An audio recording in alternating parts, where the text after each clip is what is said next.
Waheshimiwa wabunge, sasa nimwite Mheshimiwa Waziri Mkuu wa Jamhuri ya Muungano wa Tanzania Mheshimiwa Kassim Majaliwa aje ahitimishe hoja yake.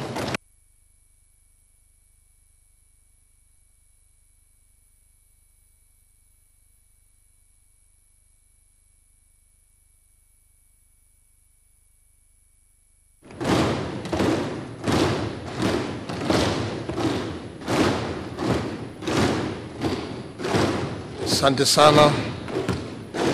Asante Mheshimiwa Spika, asante waheshimiwa wabunge.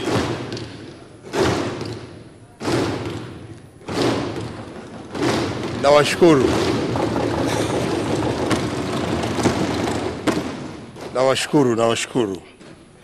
Mheshimiwa Spika, awali ya yote ninamshukuru Mwenyezi Mungu mwingi wa rehema kwa kutuwezesha kukutana katika siku hii muhimu ya kuhitimisha mjadala wa bajeti ya Ofisi ya Waziri Mkuu, taasisi zake na mfuko muhimu wa Bunge kwa mwaka wa fedha 2025-2026 tukiwa buheri wa afya. Mheshimiwa Spika, siku ya tarehe 9 mwezi huu nilipokuwa nawasilisha hoja hii, nilikupongeza sana ukiwa haupo.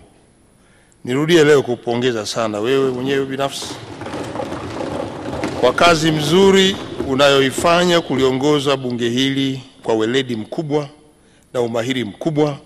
Watanzania wanajua, wana Mbeya nao wanajua. Mimi nikuombee kila laheri ili uendelee kutekeleza majukumu yako kwa tabia hiyo hiyo na weledi huo huo na umahiri ulionao. Mheshimiwa Spika, wewe pamoja na Mheshimiwa Naibu Spika kwa pamoja na wenyeviti wa Bunge wamefanya kazi mzuri kipindi chote cha miaka minne kuongoza bunge hili kwa umahiri mkubwa na weledi mkubwa. Wamesimamia mijadala kuhusu hoja mbalimbali na pia wamesimamia mjadala juu ya hoja ya bajeti ya Ofisi ya Waziri Mkuu, taasisi zake na mfuko wa Bunge kwa mwaka wa fedha 2025-2026. Nampongeza sana ndugu yetu Comrade Baraka, katibu wa Bunge, na watumishi wote wa Bunge kwa kazi mzuri ya kutoa huduma zinazowezesha bunge hili kutekeleza majukumu yake vizuri. Hongera sana, tunakushukuru sana Comrade Baraka. Mheshimiwa Spika, aidha nawashukuru na kuwapongeza wenyeviti na wajumbe wote wa kamati ya kudumu ya Bunge ya Utawala, Katiba na Sheria, kamati ya kudumu ya Bunge ya Bajeti, kamati ya kudumu ya Bunge ya Afya na Masuala ya Ukimwi, pamoja na kamati ya kudumu ya Bunge ya Ustawi na Maendeleo ya Jamii kwa michango yao. Ni ukweli usiopingika kwamba maoni pamoja na ushauri wao wakati wote umekuwa ukileta manufaa makubwa kwenye hoja ya Waziri Mkuu.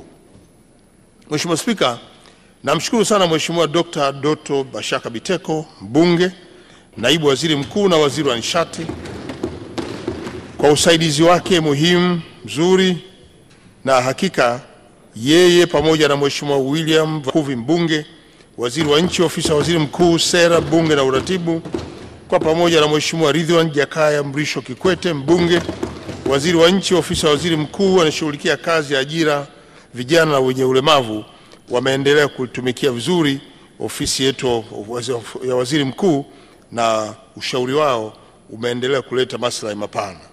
Nitumie nafasi hii kumpongeza na kumshukuru Mheshimiwa Johari Hamza, mwanasheria mkuu wa serikali, kwa ushauri wake na miongozo yake ya kisheria ndani ya serikali yetu. Hakika mpaka sasa tunaendelea vizuri.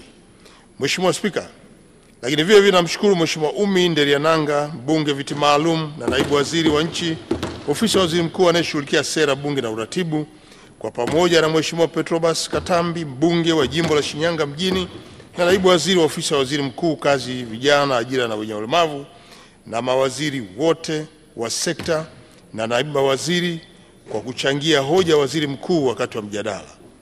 Mheshimiwa Spika, kadhalika na washukuru makatibu wakuu. Nianze na Dr. Jim Jonas ambaye ni katibu mkuu Ofisi ya Waziri Mkuu, Sera, Bunge na Uratibu, na Bi Mary Maganga, katibu mkuu Ofisi ya Waziri Mkuu anayeshughulikia kazi, vijana, ajira na wenye ulemavu, Wameungana pamoja na naibu makatibu wakuu akiwemo Dr. James Kilabuko anayeshughulikia masuala ya sera, bunge na uratibu, na Bi Zuhura Yunus anayeshughulikia kazi, vijana, ajira na wenye ulemavu. Wakuu wa idara wote, taasisi zilizo chini ya ofisi ya waziri mkuu na wakala wa serikali kwa ushirikiano mkubwa na kujitoa kwao katika kufanikisha majibu ya hoja za ofisi ya waziri mkuu. Mheshimiwa Spika, kipekee ninawapongeza watumishi wote wa ofisi ya waziri mkuu, watumishi wa taasisi zote na ofisi ya bunge kwa kujituma na kufanya kazi kwa weledi mkubwa kuanzia kipindi cha maandalizi ya hotuba ya bajeti hadi leo tunapohitimisha mjadala huu wa hoja ya waziri mkuu. Asante sana kwa kuifanya kazi yenu vizuri na kuifanya mwenendo wa shughuli za ofisi ya waziri mkuu kuwa nyepesi zaidi. Asante sana. Mheshimiwa Spika, kwa dhati ya moyo wangu ninapenda kuwashukuru sana waheshimiwa wabunge wenzangu wote kwa michango yenu. Hoja na michango yenu imekuwa muhimu sana kwenye ofisi yetu, na kwa hakika inaakisi maeneo yote muhimu yaliyohitaji kuimarishwa zaidi katika swala zima la kuhudumia wananchi na kufanya uboreshaji kwenye utendaji wa serikali na namna kuishauri serikali. Waheshimiwa wabunge, nataka niwahakikishie kuwa serikali imezingatia michango yenu na katika utekelezaji itawekwa kipaumbele kama ambavyo imeainishwa katika mpango wa bajeti wa serikali kwa mwaka wa fedha 2025/26. Wachangiaji, Mheshimiwa Spika, Waheshimiwa wabunge 103 walichangia mjadala wa hoja ya waziri mkuu. Kati yao waheshimiwa wabunge 100 walichangia kwa kuzungumza na waheshimiwa wabunge 3 walichangia kwa maandishi. Mheshimiwa Spika, nawashukuru sana waheshimiwa wabunge wote waliochangia hoja ya waziri mkuu. Hata hivyo, kutokana na ufinyu wa muda, ninaomba uridhie nisiwataje moja kwa moja kwa majina yao na badala yake majina yao yaingizwe kwenye Hansard. Mheshimiwa Spika, wakati tukiendelea na mjadala wa hoja ya waziri mkuu, sote tumewasikia waheshimiwa mawaziri na naibu mawaziri wakitoa majibu na ufafanuzi wa hoja nyingi zilizowasilishwa na waheshimiwa wabunge. Kwa kuwa baadhi ya hoja zinaendelea kufanyiwa kazi na waheshimiwa mawaziri, niwahakikishie waheshimiwa wabunge kuwa serikali itawasilisha majibu yote ya hoja ambazo zimekuja mbele yenu na mmezitoa kwa maandishi kwa wakati wote tutakapokuwa hapa. Mheshimiwa Spika, nataka nitoe pongezi za dhati kabisa kwa Mheshimiwa Dr. Samia Suluhu Hassan, Rais wa Jamhuri ya Muungano wa Tanzania, kwanza kwa kutimiza miaka 4 ya kuiongoza nchi yetu kwa mafanikio makubwa, lakini 2, nyote ni mashahidi kuwa katika kipindi cha miaka 4 ya uongozi wake utekelezaji wa ilani ya uchaguzi ya Chama cha Mapinduzi imetekelezwa kwa kiwango kikubwa kama ilivyoelezwa wakati nikiwasilisha hoja ya waziri mkuu.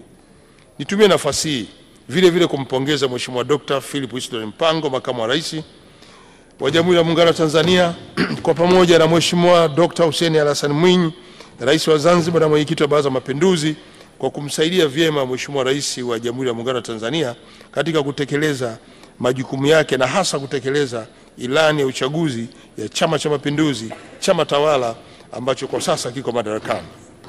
Mheshimiwa Spika, nitumie nafasi hii kukumbusha baadhi ya mafanikio yaliyopatikana katika kipindi hiki cha miaka 4 ya uongozi wake.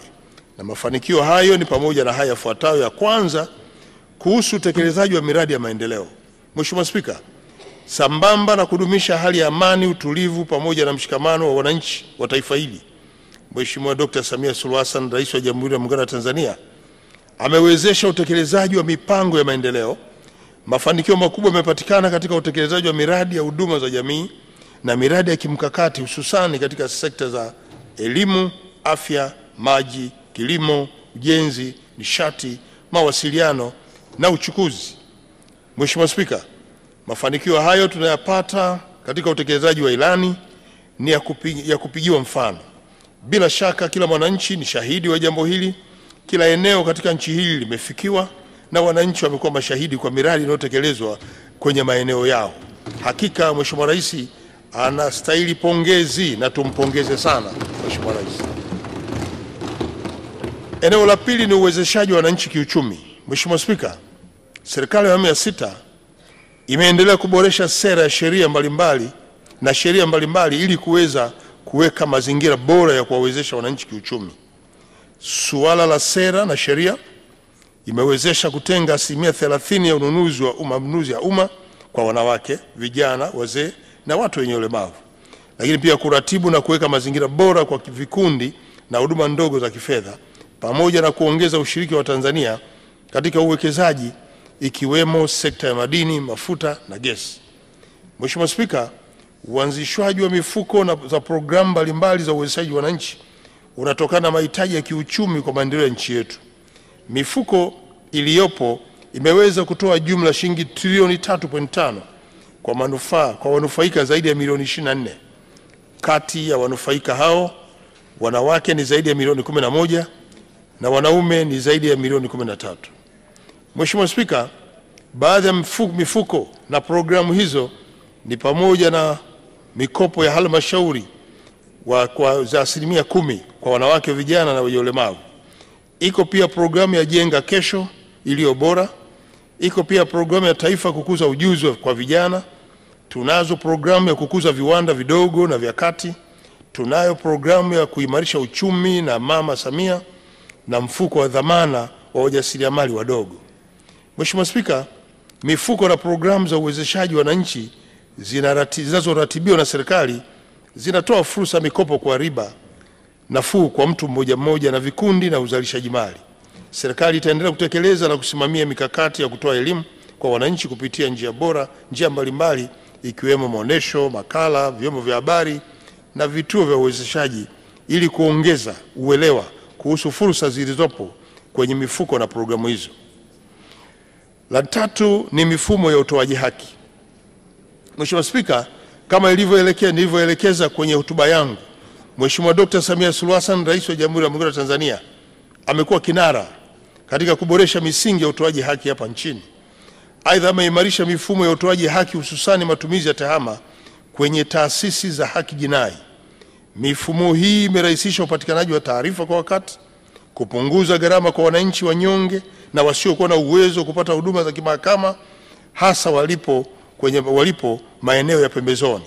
Na kwa wakati huu tunaendelea na mkakati wa huduma za kisheria zinazotolewa bure kwa Watanzania kote nchini. Mheshimiwa Spika, vile Mheshimiwa Rais ameongeza idadi ya waheshimiwa majaji wa Mahakama Kuu pamoja na mahakama za rufani.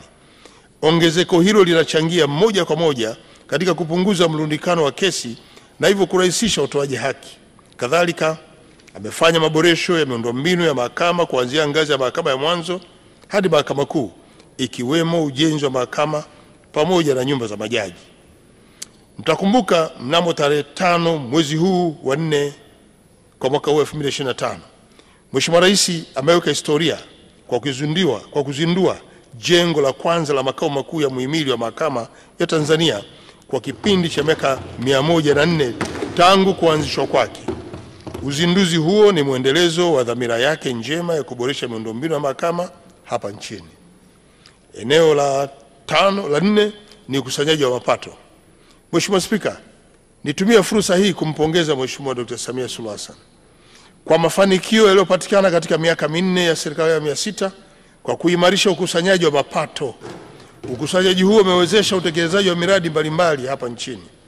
Mathalan, katika kipindi cha mwezi Julai hadi Machi mwaka wa fedha 2024/25, Mamlaka ya Mapato Tanzania imekusanya kiasi cha shilingi trilioni 24.05 sawa na ufanisi wa asilimia 103.62 ya lengo letu. Aidha, makusanyo hayo ni ya kiwango cha juu kabisa kufikiwa na Mamlaka ya Mapato Tanzania kwa kipindi kama hicho tangu kuanzishwa kwake. Kiasi hicho ni sawa na ongezeko la asilimia 77 ikilinganishwa na kiasi cha shilingi trilioni 13.59 zilizokusanywa katika kipindi kama hicho kwa mwaka wa fedha wa mwaka 2020/21. Mheshimiwa Spika, ufanisi katika makusanyo uliofikiwa ni matokeo chanya ya kutekeleza kwa vitendo maagizo na maelekezo ya Mheshimiwa Rais ya kuboresha mazingira ya ulipaji kodi. Serikali inawapongeza walipa kodi nchini kwa kutimiza wajibu wenu kwa kulipa kodi stahiki kwa wakati bila shuruti na kuendelea kuunga mkono kizalendo juhudi za serikali za kuleta maendeleo nchini, kwani kodi yetu ndio maendeleo yetu. pongezi nyingi kwa wafanyakazi. Mheshimiwa Spika, ni dhahiri kuwa wafanyakazi wamekuwa na mchango mkubwa katika maendeleo ya taifa letu. Nitumie fursa hii kuwapongeza kwa dhati wafanyakazi wote nchini. Vile vile wapongeze waajiri, viongozi na vyama vya wafanyakazi na wadau wote, na kuendelea kuheshimu haki na utu wa wafanyakazi. Mheshimiwa Spika, napenda kutumia nafasi hii kuhakikishia kuwa serikali itaendelea kushirikiana na shirikisho la vyama vya wafanyakazi Tanzania TUCTA, vile vile na chama cha waajiri Tanzania ATE, katika kuhakikisha kuwa msingi ya haki ya wafanyakazi inazingatiwa. Serikali itaendelea kuhakikisha kwamba wafanyakazi wataendelea kupata stahiki zao kwa mujibu wa sheria, kanuni na taratibu zilizopo. Hili linazungumzwa kwa sababu mafanikio yote ya serikali yanatokana na kazi kubwa inayofanywa na wafanyakazi hawa kwenye sekta ya umma na sekta binafsi. Mheshimiwa Spika, kwa sasa tunafanya maandalizi ya maadhimisho ya siku ya wafanyakazi duniani almaarufu Mei Mosi, yatakayofanyika siku ya tarehe 1 mwezi wa 5, ambayo yanafanyika kila mwaka, na mwaka huu maadhimisho haya kitaifa yanatarajiwa kufanyika mkoani Singida. Maadhimisho hayo si tu kielelezo cha mshikamano na heshima kwa wafanyakazi, bali pia yanadhihirisha dhamira ya dhati ya kuhamasisha utoaji haki za wafanyakazi, ustawi, mazingira bora ya wafanyakazi, lakini pia kupokea changamoto za wafanyakazi kupitia maandamano watakayopita mbele ya mgeni rasmi. Mheshimiwa Spika, nitoe wito kwa wafanyakazi wote nchini kuendelea kufanya kazi kwa bidii, weledi, maarifa, uadilifu na kwa moyo wa kujituma katika kuwapokea, kuwasikiliza na kuwahudumia wananchi kwa wakati. Hivyo nawatakia kila laheri katika kuadhimisha siku ya wafanyakazi duniani. Mheshimiwa Spika, naomba nizungumzie ajenda mbili zilizoko mbele yetu kwa sasa. Ya kwanza, matumizi ya nishati safi. Sote tunafahamu kuwa Rais wetu wa Jamhuri ya Muungano wa Tanzania amekuwa kinara kuhamasisha matumizi ya nishati safi ya kupikia. Jitihada zake na hatua mbalimbali anazochukua zimeongeza hamasa kwa nchi yetu katika matumizi ya nishati safi. Hakika anastahili pongezi kwa maono yake, na sasa tuko kwenye kampeni ya kuhakikisha kwamba Watanzania wanabadilisha matumizi kutoka nishati chafu kwenda nishati safi ya kupikia. Tulianza na taasisi na sasa tunaenda mtu mmoja mmoja. Kufikia mwaka 2033 ni matarajio yetu kwamba Watanzania wote watakuwa wanapikia nishati safi kwa 80%. Tumeshuhudia waheshimiwa wabunge mkishiriki katika kuhamasisha na kugawa mitungi ya gesi ya kupikia kwa wananchi kwenye maeneo yenu. Hongereni sana waheshimiwa wabunge kwa jitihada hizo za kuhamasisha wananchi kutumia nishati safi ya kupikia. Mheshimiwa Spika, katika ziara nilizozifanya maeneo mbalimbali nchini, nimeshuhudia baadhi ya taasisi zikitumia nishati safi ya kupikia kama ilivyoelekezwa na serikali. Hata hivyo, taasisi nyingine hazijatekeleza maelekezo hayo. Hivyo nitumie nafasi hii kusisitiza taasisi zote zenye kuandaa chakula cha watu zaidi ya 100 kuhamia kwenye matumizi ya nishati safi ya kupikia. Na nitumie nafasi hii ya bunge lako tukufu kuwakumbusha wadau wote, ikiwemo wizara za kisekta, taasisi za umma, tawala za mikoa na mamlaka ya serikali za mitaa, sekta binafsi na Watanzania wote kuendelea kushiriki kikamilifu katika utekelezaji wa mkakati wa matumizi ya nishati safi ya kupikia. Lakini vile vile taasisi za serikali zihakikishe matumizi ya mapato yanayotokana na uvunaji wa miti, usafirishaji na biashara misitu yanaelekezwa katika kufanikisha mkakati huu wa uhifadhi wa mazingira. Na kwa upande mwingine, Mheshimiwa Spika, nitoe wito kwa wananchi kuendelea kuunga mkono jitihada za serikali za kuhamia kwenye matumizi ya nishati safi. Ajenda ya pili, maandalizi ya uchaguzi mkuu, ambayo Mheshimiwa Spika, Tume Huru ya Taifa ya Uchaguzi imekwisha kamilisha uboreshaji wa daftari la kudumu la wapiga kura awamu ya kwanza katika mikoa yote 31 ya Jamhuri ya Muungano wa Tanzania. Nitumie nafasi hii kuwapongeza Watanzania, hakika wamejitokeza kwa wingi kwenye zoezi hilo kwa ajili ya kujiandikisha na kufanya maboresho ya taarifa zao. Mheshimiwa Spika, katika kuendelea na maandalizi hayo, tume inatarajia kufanya uboreshaji wa daftari la kudumu la wapiga kura kwa awamu ya pili mwezi Mei. Hatua hiyo itaenda sambamba na zoezi la uwekaji wazi wa daftari kwa ajili ya kuwawezesha wapiga kura ambao wameandikishwa kukagua sasa taarifa zao kwenye kuta za matangazo. Hivyo basi, nitoe rai kwa Watanzania waliopitiwa na zoezi la awamu ya kwanza kutumia na fursa hiyo kwenda kujiandikisha na kuboresha taarifa zao awamu ya pili pindi tume itakapotangaza. Na wasisitiza wapiga kura ambao wameandikishwa tayari waende kwenye vituo katika kuhakiki majina yao kwa madaftari ambayo wameweka wazi. Tume imekamilisha maandalizi ya kanuni za uchaguzi wa rais, wa bunge na madiwani kwa ajili ya uchaguzi wa mwaka huu 2025. Kanuni za maadili ya uchaguzi za mwaka 2025 na maelekezo mbalimbali ya uchaguzi yametolewa. Serikali itaendelea kuhakikisha kuwa kuna hali ya usalama, amani, utulivu na uwazi na haki katika kipindi chote cha uchaguzi mpaka siku ya kupigaji kura.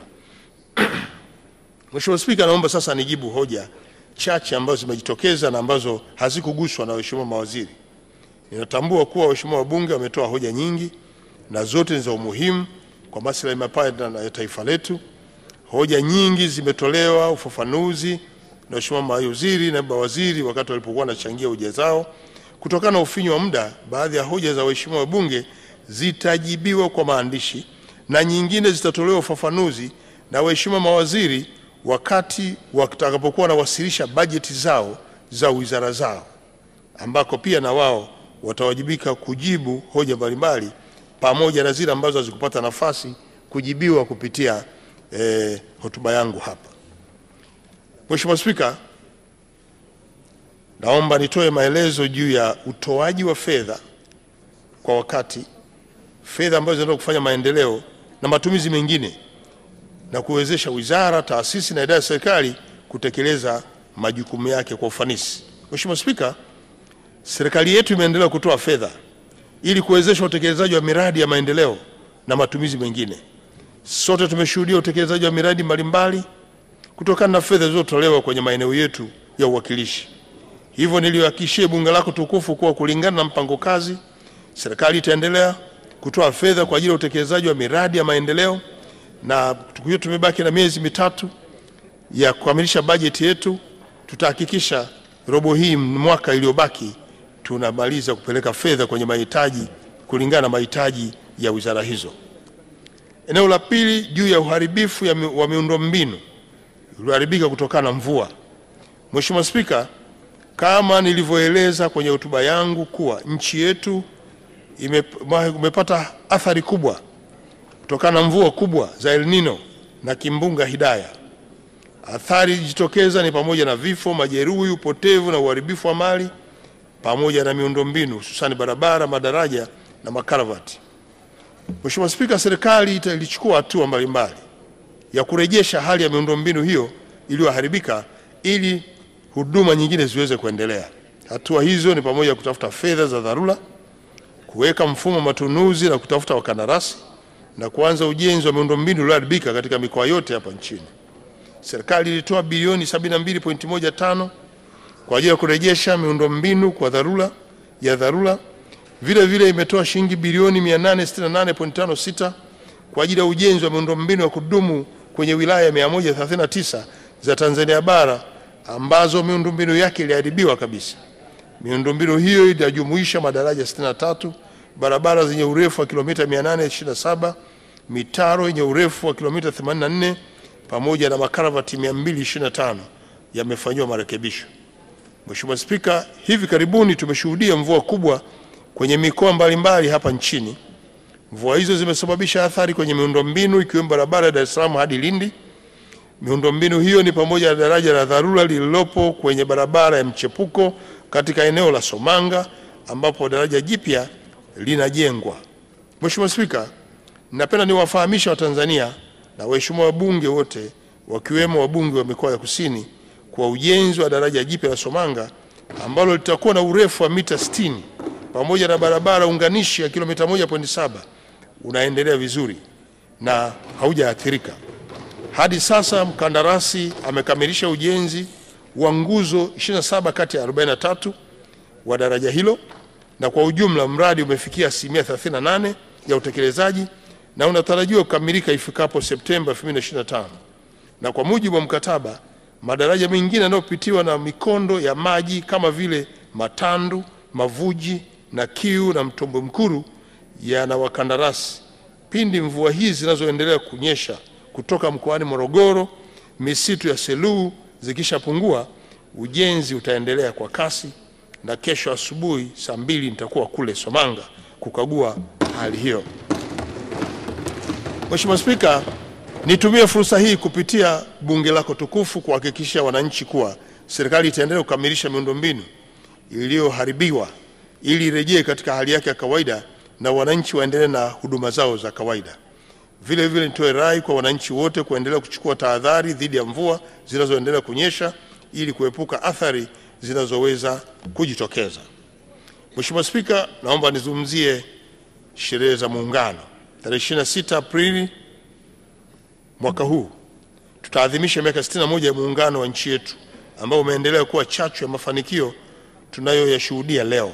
Nchi yetu iliungana pamoja na viongozi wetu shupavu, yani hayati Mwalimu Julius Kambarage Nyerere na hayati Sheikh Abeid Aman Karume, kuona haja ya kuliunganisha taifa letu ili kuweza kuipata Tanzania yenye nguvu tunayoiona leo. Mheshimiwa Spika, maadhimisho mwaka huu yatakuwa na kauli mbiu miaka 61 ya Jamhuri ya Muungano wa Tanzania. Muungano wetu ni dhamana, heshima na tunu ya taifa. Shiriki uchaguzi mkuu mwaka 2025. Hivi niungane na Watanzania wenzangu kuliombea heri na fanaka taifa letu, huku nikiendelea kuwasihi kudumisha umoja, mshikamano na amani ya nchi yetu. Aidha, nawaomba Watanzania wote kutumia sherehe hizi katika kukumbushana na kuelimishana juu ya umuhimu wa uwepo wa muungano huu. Tuulinde na tuutetee. Muungano huu unaenda kulinda amani yetu, umoja na undugu wetu wa pamoja na kufanya kazi kwa bidii. Michezo. Mheshimiwa Spika, nchi yetu imeendelea kupiga hatua katika medani za michezo kwa kuweza kufuzu katika mashindano mbalimbali ambayo yameijengea heshima nchi yetu. Kupitia uwekezaji uliofanywa na mwanamichezo nambari 1 nchini, Mheshimiwa Dr. Samia Suluhu Hassan, Rais wa Jamhuri ya Muungano wa Tanzania, umeziwezesha timu zetu za taifa kufuzu katika mashindano mbalimbali. Mheshimiwa Spika, niipongeze wizara yenye dhamana na michezo, Baraza la Michezo Tanzania na vyama vyote vya michezo nchini kwa kusimamia maono ya Mheshimiwa Rais. Maono hayo yamewezesha timu za taifa kufuzu na kushiriki mashindano mbalimbali kama ifuatavyo. Taifa Star imefuzu AFCON 2025. Taifa Star hiyo imefuzu michezo ya CHAN mwaka 2025. Twiga Star imefuzu mashindano ya kombe la mataifa ya Afrika kwa wanawake inaitwa WAFCON. Ngorongoro Heroes chini ya miaka 20 wamefuzu AFCON mwaka 2025. Serengeti Boys chini ya miaka 17 wamefuzu AFCON mwaka 2024. Timu ya taifa ya mpira ufukweni imefuzu BSFCON mwaka 2024 kushiriki mashindano Fusto ya wanawake yanayofanyika nchini Morocco, na kufuzu kwa timu ya taifa ya cricket chini ya miaka 19 katika mashindano ya kombe la dunia. Tujipongeze wenyewe kwa manufaa tokea haya. Haya ni mafanikio makubwa sana kwa nchi yetu. Sote tunapaswa kujivunia hatua hii na kuendelea kumuunga mkono rais wetu ambaye ameonyesha nia thabiti ya kuhakikisha kwamba taifa letu linapata heshima kupitia michezo. Mheshimiwa Spika, naomba uniruhusu kama ambavyo uliniruhusu siku ya tarehe 9 mwezi wa 4 2025 nilipokuwa nasoma hotuba ya bajeti, na ilikuwa ndio siku timu ya Simba ilikuwa inacheza mchezo wa robo finali, na nilitakia heri kwenye mchezo wao. Nitumie nafasi hii sasa niwapongeze wawakilishi pekee wa nchi yetu na ukanda wa Afrika Mashariki na Kati waliosalia kwenye michuano mikubwa ya kimataifa barani Afrika, CAF Confederation Cup. Timu ya Simba Sports Club kutoka mtaa wa Msimbazi jijini Dar es Salaam kwa kufuzu hatua ya nusu fainali kwa kuiondosha timu ngumu ya Al Masry kutoka nchini Misri.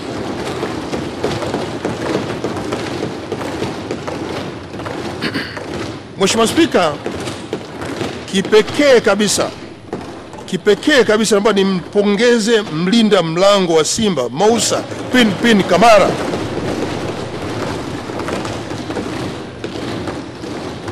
kwa kuokoa mikwaju miwili mizito ya penalty iliyoiwezesha Simba kushinda. Ninaipongeza sana timu ya Simba kwa ushindi huo na tunawatakia heri katika mechi inayofuata ya nusu fainali, na nina imani mtafika hatua ya fainali na hatimaye kutoa ubingwa kwa mara ya kwanza kwa kauli mbiu iliyosema hii tutavuka.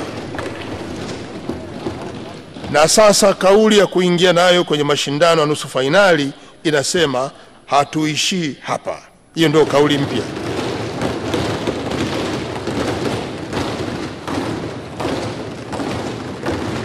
Mwisho, Mheshimiwa Spika, nitoe shukurani kwa bunge lako tukufu. Napoelekea kuhitimisha, niendelee kumshukuru Mwenyezi Mungu kwa kuturuzuku rehema ambayo tumeipata ya kujenga utulivu, kusikilizana na kuweza kujadiliana kwa misingi inayozingatia umoja, mshikamano na kuheshimiana. Bunge hili limetia fora, limejenga heshima na limejijengea historia kubwa ya kuweza kujadili masuala mbalimbali ya kitaifa kwa mashauriano makubwa kwa heshima ya hali ya juu na kuhakikisha kwamba taifa letu linasonga mbele. Mheshimiwa Spika, kipekee nirudie tena kukushukuru na kupongeza wewe mwenyewe Mheshimiwa Spika, Mheshimiwa Naibu Spika pamoja na wenye viti wa bunge kwa kusimamia vyema majadiliano na hoja hii, katibu wa bunge na watumishi wa bunge kwa huduma mzuri, lakini na waheshimiwa wabunge wenyewe kwa michango yenu kwa kuishauri serikali na serikali pia kupitia mawaziri na watendaji wetu ndani ya serikali kwa kupokea ushauri na kutekeleza vilivyo na hatimaye kuifanya serikali iwe kuwa serikali pendwa. Hakika usimamizi wa miongozo yenu imeweza kuhitimisha mjadala huu. Mheshimiwa Spika, ninawashukuru kwa dhati ya moyo wangu tena wabunge wenzangu wote kwa namna ambavyo mmeweza kuijadili hoja hii na kujitoa kwenu katika kuishauri serikali. Maoni na ushauri mliotoa umepokelewa kwa uzito mkubwa kabisa na serikali itayafanyia kazi. Baada ya maelezo haya, Mheshimiwa Spika, sasa naomba bunge lako tukufu liridhie na kupitisha makadirio ya mapato na matumizi ya ofisi ya waziri mkuu, taasisi zilizo chini yake na mfuko wetu, waheshimiwa wabunge, mfuko wa bunge kama ilivyowasilisha katika hoja yangu ya tarehe 9 Aprili mwaka 2025. Mheshimiwa Spika, naomba kutoa hoja. Mheshimiwa wabunge, hoja imetolewa na naona imeungwa mkono na wabunge walio wengi kabisa. Mheshimiwa Waziri Mkuu, asante sana. Sasa tutaendelea na utaratibu wetu. Katibu. Kamati ya matumizi. Kamati ya matumizi.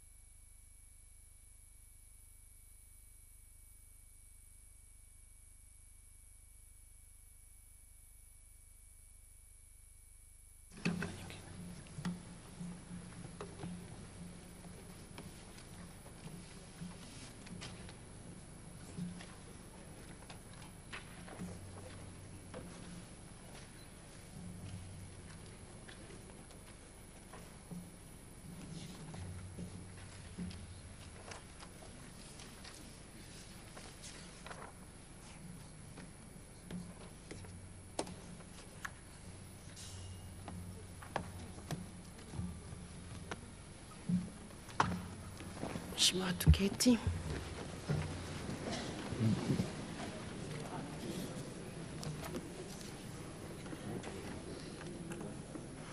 Katibu.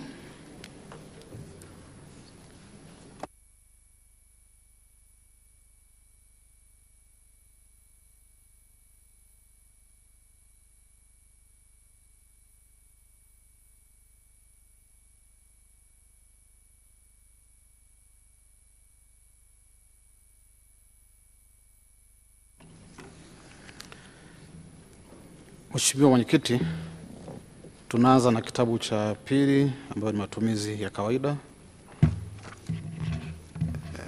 Tunaanza na fungu 15 kwenye vishikwambi, iko ukurasa wa 3. Kifungu 15 Tume ya Usuluhishi na Uamuzi. Kifungu 1001 shilingi bilioni 2,64,862,684. Waheshimiwa wabunge, tumeanzia hapo kwa sababu sijapokea majina ya waheshimiwa wabunge wanaotaka kuleta hoja yoyote kuhusu mshahara wa Mheshimiwa Waziri Mkuu. Kwa hivyo kifungu kimeshasomwa na katibu wa bunge. Kifungu kinaafikiwa.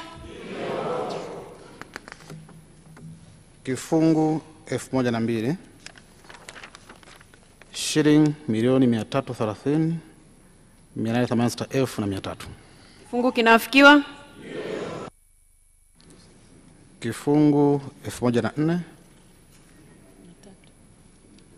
kifungu 1003 milioni 332,109,880. Kifungu kinaafikiwa. Kifungu 1004 milioni 248,560,000. Kifungu kinaafikiwa.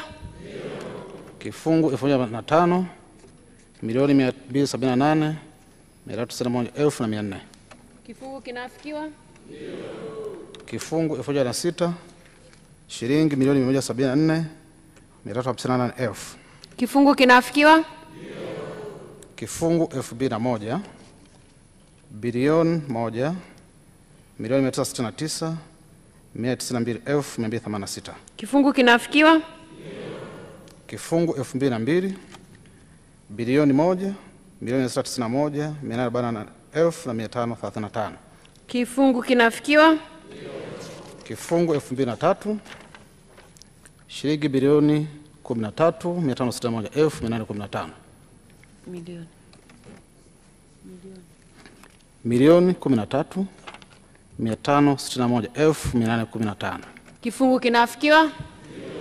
Kifungu 2004 milioni 3,240,000. Kifungu kinaafikiwa. Kifungu 2005 milioni 3. Kifungu kinaafikiwa. Kifungu 2006 milioni 3,240,000. Rudia hapo. Kifungu 2006 milioni 3,240,000.